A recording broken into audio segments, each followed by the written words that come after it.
Mike Yawney is celebrating at Telus Spark this morning. Nature Unleashed. What's up next, Mike? We're talking about earthquakes, and Jill, listen to this. Okay, so along the San Andreas Fault, when an earthquake happens, you can actually hear it. And I kind of teased that before the break, but listen to this right here.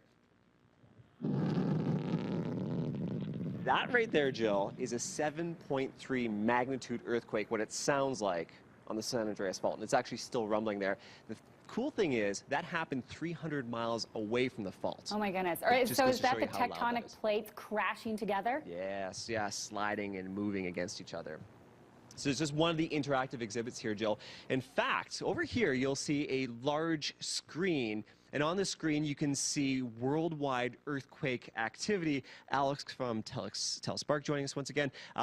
Interesting to see Canada, it's on the map. Earthquakes apparently do happen here. Yes, you can see if you look closely at the map, we do get some earthquakes, especially along the west coast there where there's a fault line. Yeah, most of it's west coast, I guess a little bit on the east, but most of it is kind of centered around the BC coastline there. That's exactly it, yeah. And you can actually see some tsunami warnings there if you go to Tofino, I guess. Rumor has it we have felt some quakes here in Calgary, but not in recent years. However, these guys here, they're going to create a quake for us. Now, there's an instrument down below, and it's measuring what?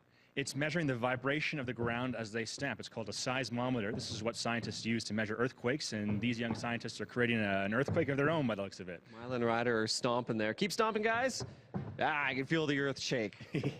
Yeah. Kind of neat to get that hands-on to see how the instruments work. Oh yeah, and you can compare, what it feels like and what it looks like as far as a small quake and a big quake. Right. Yeah. Now over here, talking about earthquakes and building structures, because in earthquake-prone areas, of course, they have to build their buildings a little bit differently. For sure, yeah.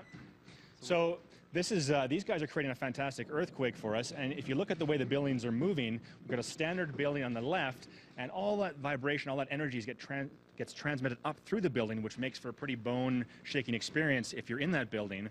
On the right is a smarter design if you're in an earthquake zone, because it's called a base isolator. And so what that does is it allows the building to stay relatively straight and just kind of sway back and forth and not really break apart in the way that a standard building would. Come on, you guys, give it a better shake. Before we're on, you guys were shaking this whole exhibit. There you go. There's an earthquake. Fascinating that it's all in the base. I actually thought when you build, to prevent earthquakes, it's more in the structure itself, but it really is all in the base and the sliding. It's really about absorbing that energy and dissipating it as opposed to having it all transmitted through the structure of the building. Yeah. Now, of course, when you mix water and earthquakes, you get tsunamis.